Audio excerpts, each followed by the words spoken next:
magluluto po tayo ng ating ulam. Magdinengdeng tayo man yan. Ayan, tamarunggay tayo.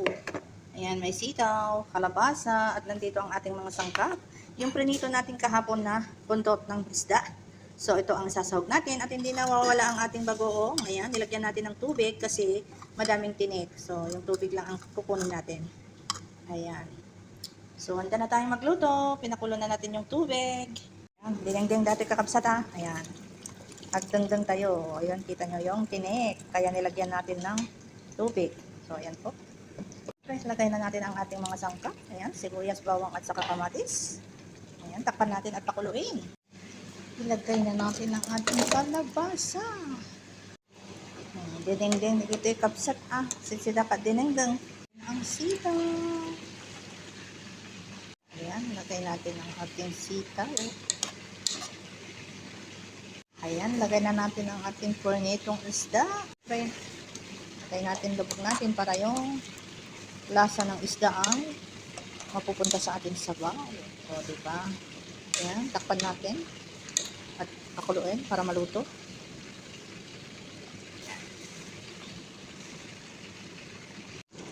Ayan, buksan natin. Luto na siguro ang ating gulay. Tignan nyo po. O, dinengdeng natin. Lagay na natin ang malunggay. Lagyan natin ang ating malunggay. O, diba? Ito ang lulutuin ng kasama ko. Salona. Ayan, haluin natin para maluto din ang malunggay. Tama lang yung sabaw niya. Diba?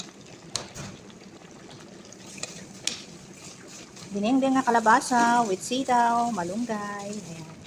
At siyempre, may pritong isda.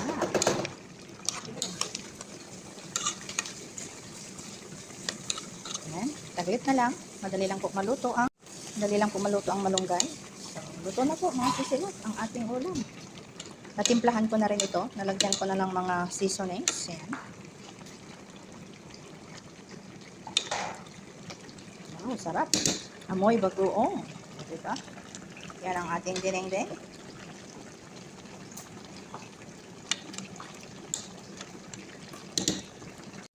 Ayan, ready to serve na po ang ating ulam. Ayan po, luto na siya. Ready to serve na po.